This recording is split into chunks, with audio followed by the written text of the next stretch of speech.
So, hi guys, and welcome back to my channel. And pasensya na kayo sa itsura ko, guys. Kasi, eto nga ba, bakit nga ba ako na-hospital? So, hindi po totoo kaya ako na-hospital dahil nag-water dance ako. Na-disalign po yung ilong ko, tumabingi. Tapos, nawarak po yung puwet ko. Hindi po totoo lahat ng yon. Alam niyo ba, nasa hospital ako, yung narinig ko na gano'n, nasabi nila, kaya ka na-hospital kasi kaka-water dance mo yan, baka na-disalign. So, hindi po totoo lahat ng yon. And wala po mag-disalign dito dahil magaling po gumawa si Doc Yapi. Yan, o, diba? And ayun na nga, bakit nga ba ako na-hospital? So, dati po kasi, hindi po kasi talaga regular yung mens ko. Like, pagkatapos ko manganak, nagkaroon na lang ako ng October. And nung nagkaroon ako ng October, hindi ganun ka lakas yung aking mens. Hindi siya kagaya dati na normal. Kasi dati po regular ako, normal, 5 days, 7 days, ganun yung mens ko. So, nung October na 2023, patak-patak lang talaga siya, parang spotting. Ayun lang yung first regla ko pagtapos ko manganak. And, eto naman guys, natuwa naman ako nung 23, ngayong January 23, 2024, doon ko naman nalaman, nagkaroon ako ng mens. First day ko yon and sobrang lakas niya. As in, paggising ko, natagusan na yung kama namin. White kasi yung bedsheet. So, kitang-kita ko doon.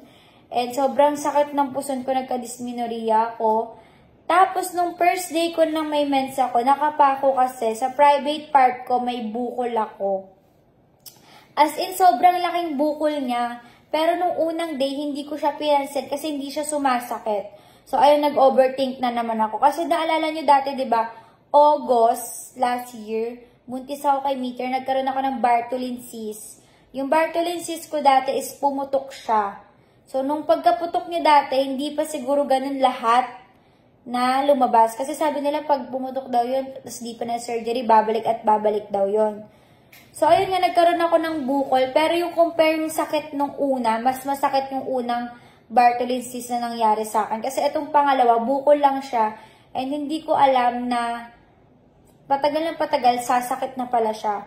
So, January 24, nung one day pa lang na pagka-notice ko, kinabukasan, nagpunta na ako agad sa OB ko and pina-check yon. And sabi nga ng OB ko, ayun nga daw, yun yung Bartholin cyst ko. Lahat naman may Bartholin gland. So, yung akin, ayun nga, Bartholin cyst, lumaki siya, and para may nag-clog or nagbara doon.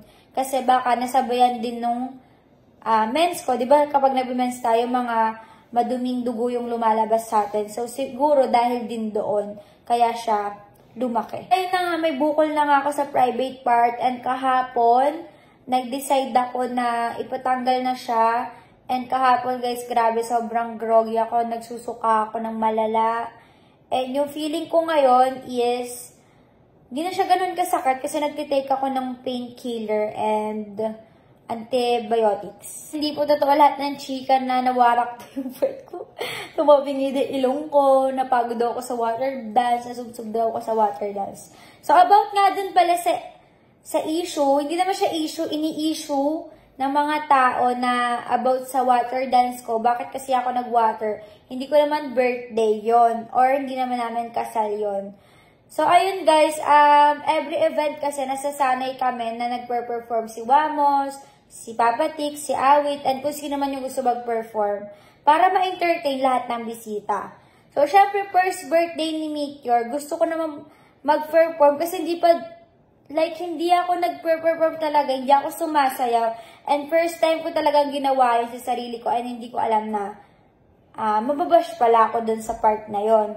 So, inaamin ko na hindi siya angkop sa party ng first birthday. Pero hindi ko siya matatawag na children's party kasi ang nilagay po namin sa invitation ni Meteor is pagandahan at pabonggahan ng damit kasi meron ng awarding, may raffle. So, hindi lang siya basta birthday. Ang nangyari kasi, parang may mga awarding nga, may raffle. So, ang ginawa namin, hindi lang siya basta birthday. Gusto namin may matulungan pa rin kami, may magkaroon pa rin ng business, may makatanggap pa rin ng cash. Dahil lang sa birthday ni Meteor, ganun lang.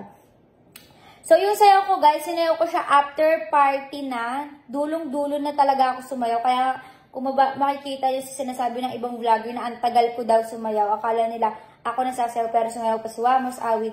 So, dulong-dulo na siya, dulong part na siya ng program. And as in, tapos na lahat ng mga mascot, magician. So, ang akin lang naman, ang mali ko lang talaga dun is yung sayaw ko. Ayun lang yun, di ba? 2 minutes lang yun, guys. Pero lahat na ng mga nagagawa ng content, dinadamay na lahat. Yung oras ng event namin, yung bisita, yung raffle, yung awarding, yung tema. So, lahat na dinadamay. To be honest, kahit naman di natin sabihin, maganda talaga ang event ni Meteor. Sobrang ganda talaga at makikita mong pinaghandaan, pinaggastusan. Kasi, proud akong sabihin yun. Kasi, alam ko naman sa sarili ko na pinaghirapan namin yun. And, malaki talaga yung nagastos, oo. Kasi nga, gusto namin iparanas kay Meteor yung gano'n. Yung parang na-heal yung inner child ko, gano'n. So, ayun nga, ang pinag-uusapan lang po dito is hindi talaga angkop yung sayaw ko sa first birthday ni Meteor. And kahit sinayaw ko naman siya ng after party, basta hindi nga siya angkop, okay? And wala naman kasi ako ibang alam. Hindi ako, kapag kumanta ako dun, baka lalo kayong maloka, di ba? And kapag nag-hip hop ako, hindi na naman ako nag-hip hop. So, ayun lang yung naisip kong sayaw. Sweet girl lang. So, ayun nga, ina-admit ko sa sarili ko na hindi siya angkop. And ayun lang po sa lahat po ng mga gumagawa ng content sa akin. Sana ayun lang yung pag-usapan natin about sa sayaw. Huwag yun na idama yung iba pang nangyari sa event kasi maganda naman talaga. And okay naman talaga yung nangyari sa event. Huwag yun nang palakihin pa or what. Basta pinag-uusapan lang natin dito is yung sayaw ko, Pierre Good. Ayun na yun. So, sa lahat po ng mga nagagawa ng content about sa amin, please wag yung idamay si Meteor kahit sino ka man or mataas ka man tao pag ginamay mo yung bata, it's a no for me. Cut talaga yun at below the belt talaga yun. So, ayun, hindi naman ako nai-stress sa lahat ng mga nagko-comment about sa akin kasi normal lang naman yun sa normal na buhay nga ng tao, may kaaway, may kinakagalitan, 'di ba? So, normal lang naman sa buhay natin magbigay ng mga komento or negative feedback. Pero syempre, nasasaktan din kami. May damdamin din kami, guys. Like, pag sinabihan nyo kami ng ganito, ganyan, nasasaktan din kami. So, kaya minsan hindi ko naiiwasan na mag-reply sa mga comment nyo. Eh, anong gagawin ko? Alam nga naman umiyak ako, diba? So, pag umiyak ako, nadagdagan pa yung problema ko. Ang dami kong iniisip, tapos madadagdagan pa yung problema ko. Eh, dapat tawanan na lang natin.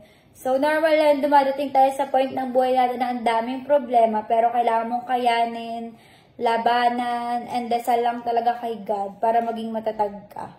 So, normal yung lahat, nangyayari yun kahit sa normal na tao. Ayun, ang masasabi ko lang sa inyong lahat, guys, ayun nga, bago kayo mangialam ng buhay ng iba, pakalaman nyo muna yung buhay. Ganun lang. And then, kung ayaw nyo sa isang vlogger, ito real talk lang, kung ayaw sa isang influencer, content creator, vlogger, i-block nyo sila, hindi na para i-follow nyo. Magpa-follow kayo para nakasubaybay kayo. Nakasubaybay nga kayo, pero sa maling ginagawa nila. Or, konting pagkakamali lang nila, dun kayo magre-react. Or, dun kayo nakatingin. So, if hindi nyo nagugustuhan ng isang vlogger, unfollow nyo na, cut nyo na, wag nyo na panoodin, para hindi rin maaksaya yung oras nyo. And hindi rin kayo mainis, diba? So, ayun lang guys, and bye-bye!